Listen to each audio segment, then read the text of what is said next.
పేరన్నా? SK Hussain. ఏం చేస్తుంటారు? నేను లారీ డ్రైవర్ని. లారీ డ్రైవరే. ఓకే. మరి ఇప్పుడు మనకి గవర్నమెంట్ మారింది, మరేంటి ఇప్పుడు ఎలా ఉంది పరిస్థితి? ఏముంది పరిస్థితి, చేస్తాడని నమ్మకం ఉంది. జనానికి ఇంత బడికి ఏం రాలేదు, ఇళ్ళ పట్టాలు కాడ రాలేదు, ఏం రాలేదు. చేస్తామంటున్నారు, ఇంకెంత బడికి ఏం లేదు. ఆయన ఎక్కింది కొత్తగానే జనం ఆమోదిస్తున్నారు. అది మరి గత ప్రభుత్వంలో ఏమైనా వచ్చాయా పథకాలు? గత ప్రభుత్వం కూడా అట్టాగే ఏడిచింది. ఆడన్నీ చేస్తాను అన్నాడు, ఏ పథకాలు పెట్టాడు, ఆడ ఆరిపేసి పెట్టి వెళ్ళిపోయాడు. అది ఇంత మటుకైతే మీకు పథకాలు అయితే ఇప్పుడు ఈ గవర్నమెంట్ రాలేదు. సూపర్ 6 అన్నారు కదా మహిళలకి. 6 ఆయన చేస్తాడని నమ్మకం మీదగా గెలిపించింది. ఇప్పుడు పవన్ కళ్యాణ్ గారు కానీ చంద్రబాబు కానీ వాళ్ళు చేస్తారని నమ్మకం మీదగా జనం అందరూ 6 ప్రకారం గెలిపించింది.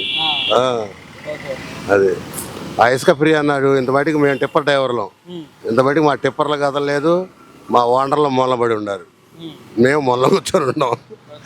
ఆ తాటరోళ్ళు మాత్రం తోలుకుంటున్నారు బాగా. తాటరోళ్ళు ఫుల్ వదిలేశాడు ఫ్రీగా, వాళ్ళే కొట్టుకుంటే వాళ్ళే అమ్ముకుంటున్నారు. ఇంకా లారీలు ఎవడు కదిలిస్తాడు? అది. మరి ఇప్పుడు మనకి గెలిస్తే నిత్యావసర సరుకులు రేట్లు తగ్గుతాయి, నేను తగ్గిస్తానన్నాడు, ఏమైనా తగ్గాయా? తగ్గల రేట్లు కూడా తగ్గల. ఆయన తగ్గిస్తాడని నమ్మకం మీద జనం అట్లా ఉన్నారు. నమ్మకం అయితే ఉంది జనానికి.